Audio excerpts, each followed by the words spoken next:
Assalamualaikum warahmatullahi wabarakatuh. Hari ini kita akan membahas topik yang berjudul, Kenapa Terjadi Beda Pendapat?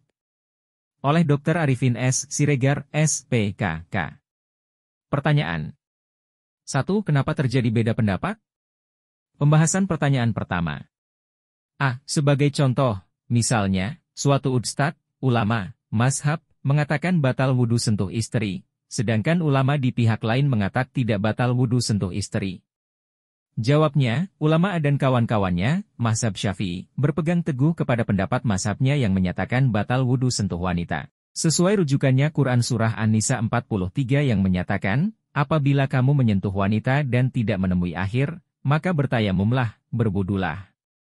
Tetapi oleh ulama lain, mazhab Hanafi atau Maliki, berpendapat bunyi Quran Surah An-Nisa 43 di atas pengertiannya harus dirujuk lagi kepada petunjuk atau pengamalan, sunnah Nabi Shallallahu Alaihi Wasallam, sesuai hadis riwayat Bukhari, Muslim, tidak batal wudu sentuh istri.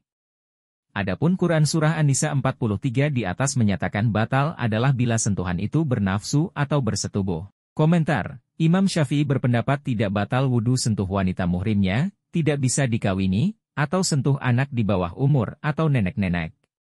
Berarti tersirat menjadi batal bila ada nafsu.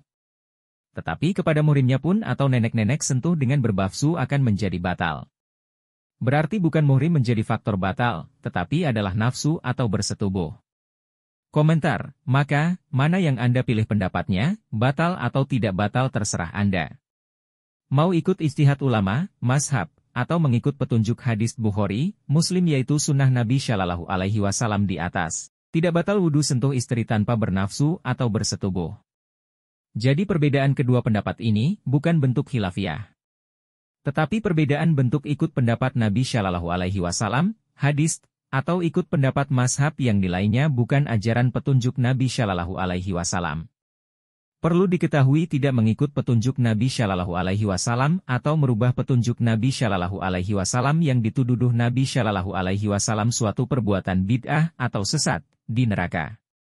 Adalah perbedaan pendapat yang berbentuk khilafiyah, bila beda pendapat itu antara pendapat mazhab yang satu dengan pendapat mazhab lain, atau perbedaan pendapat antara petunjuk Nabi Shallallahu Alaihi Wasallam dengan petunjuk Nabi Shallallahu Alaihi Wasallam di pihak lain.